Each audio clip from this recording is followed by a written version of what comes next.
Well, hello again. Welcome back to Objectionism is the Objective. It's our weekly show, and I'm your host, Dan Brand, doing my best to bring a little bit of reason, sense, and objectivity to this corner of the world.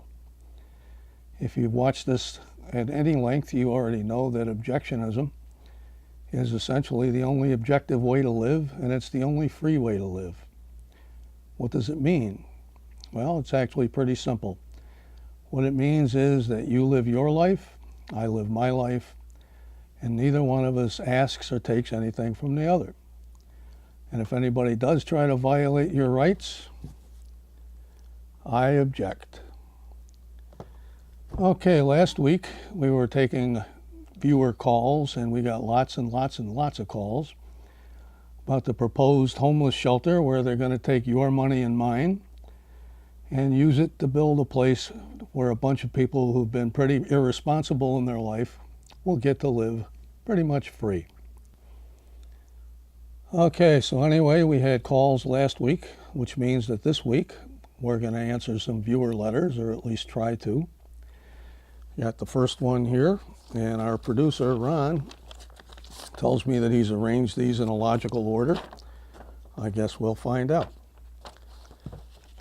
So here we got our first letter.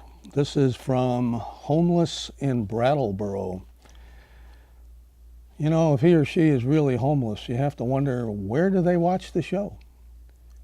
Do they just peek through the window of someone else's house? Wouldn't that be typical? Anyway, Dear Dan, I hear you played a big role. That's spelled R-O-L-L, of course. You can't believe this person's homeless, huh? Dear Dan, I hear you played a big role in trying to kill the new homeless shelter. How do you sleep at night in your big warm house knowing that you tried to prevent people like me from having a warm, safe place to sleep? Oh, and there's a P.S. By the way, weren't your parents wealthy? Well, homeless, yeah, my parents did okay. They exercised some responsibility as they were living their lives, and some of that has come down to me. Don't even know why you'd ask that. How do I sleep at night? I sleep pretty well. I sleep very well in my big, clean, warm house. And the reason I sleep pretty well is that it's my house. I paid for it. I didn't ask you to contribute. So if you're asking me to contribute to yours, guess what? So once again, if you want a house, you can have one. All you have to do is live responsibly. Quit hanging around on the street, go find a job, save up some money, and pretty soon you'll have a down payment and a nice, warm, dry home of your own. I mean, really, it's almost like monkeys in a lab, you know. It's do the homeless trick or do the helpless trick and get yourself a grape. Okay, that's enough for him. Let's try number 2.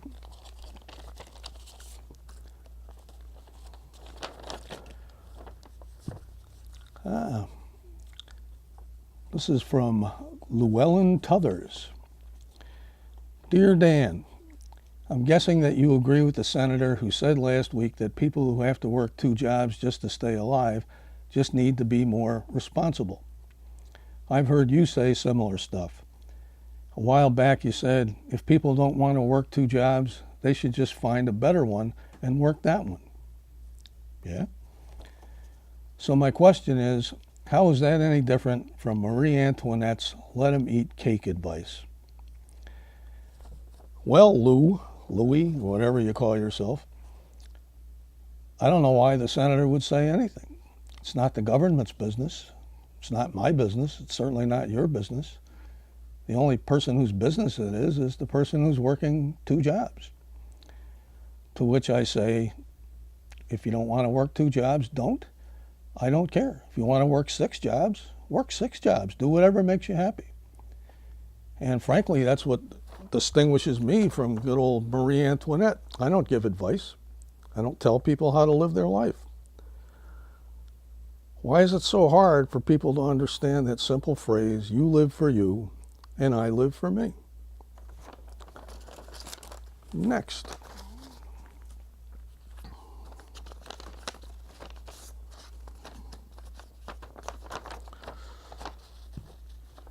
This should be good. It's our old friend Hope Springs with yet another question. Dan, what, you don't have a deer for me, Hope?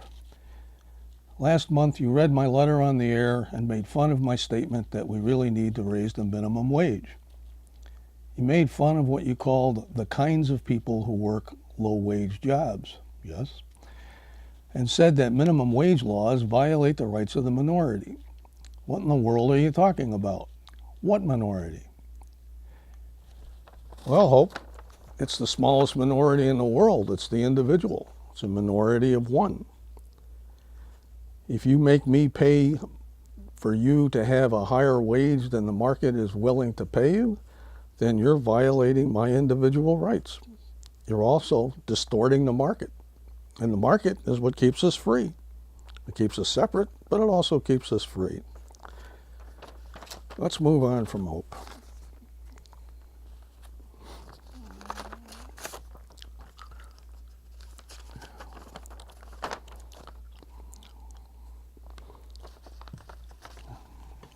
Okay, Ron, I see what you're up to with the order of the letters here. And now we have a clergyman, a Reverend Booker. Dear Mr. Brand, I have many times heard you describe the market as the unseen hand, the ultimate guarantor of freedom, in similar terms. It sounds to me like you think of the market as omniscient and omnipresent, and pretty much like a god. Isn't that both blasphemous and silly at the same time? Well, Reverend, the short answer is no. The market's not God, so it's certainly not blasphemous. And frankly, I don't think it's silly at all. It's less silly than your question. The market simply influences everything. And it does a much better job than all the do-gooders out there that want to create order in the world and help the poor. The market simply is what it is. Doesn't need any worship. Keeps us all free. And as long as we're free to better ourselves. In fact, you're free to follow whatever religion it is that you follow. Okay, for the Reverend.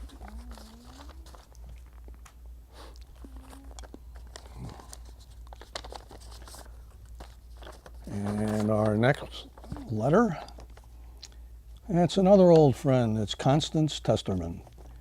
Constance has been writing and calling this show for years, and I'm still waiting for her to make sense. Is today the day? Dan, I can't believe what you told that young man who called in and said that he owed thousands of dollars on his credit cards, couldn't afford his rent, couldn't keep his car running, and couldn't afford to put gas in it when it did run. This poor soul asked how he could possibly be free under those circumstances. Being your usual arrogant self, you told him that freedom means asking and expecting nothing, that he was in fact free until he started asking for help. Dan, that's ridiculous. You ask for, you demand a free market, you expect that this market will produce freedom, but you think freedom is asking and expecting nothing? That's quite a contradiction. And all those laws you hate that you claim produce poverty and misery, well, they were passed precisely because we needed to alleviate the poverty and misery that existed before the laws were passed. An even bigger contradiction. Don't you care at all what kind of world we live in? Explain yourself. Well, Constance, you still really just don't understand. In the first place, contradictions simply do not exist. If you think you've found one, check your premises. One of them's going to be wrong. The second thing is, objectionism produces freedom. Those who make the best use of that freedom end up better off. Those who don't do so well, make foolish choices, they end up poor and miserable. That's their choice. Why do you keep badgering me about their choices? If freedom leads to poverty in these people and that poverty leads to misery, that's the way it is. If they want to use my money to prevent that or somehow alleviate it, you know.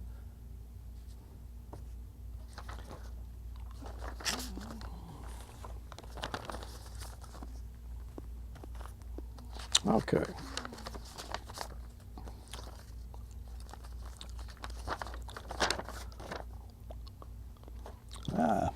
someone new, or at least someone I don't remember contacting us before. Mr. Manny Reasons, who says, "Dear Dan, I've been watching your show for a while now, and there's something that really bothers me." Just one. Over and over, you seem to judge whether the consequences of something are good based simply on the philosophy that produced them. The philosophy is simply presumed to be good. That seems backward to me. You need to judge the philosophy based on the consequences that it produces. Please explain yourself.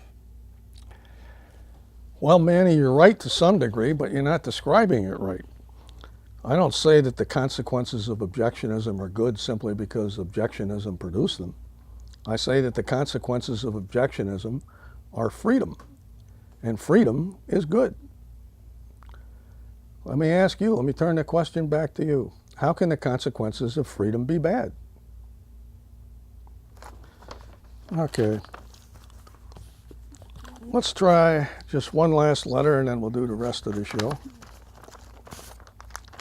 Handwritten. Someone doesn't have a computer. It's from Bobby in Bennington. Really, Bobby? That's what your parents named you? Anyway, here's what B from B has to say. Dear Dan, you just keep talking about freedom. Freedom this, freedom that. How are people supposed to get real freedom, not the simplistic brand that you peddle?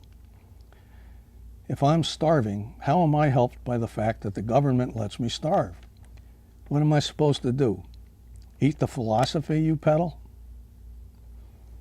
Well, Bobby, my questioning friend, all I can say is, if you choose your freedom and you choose to use it to eat the philosophy, who am I to object?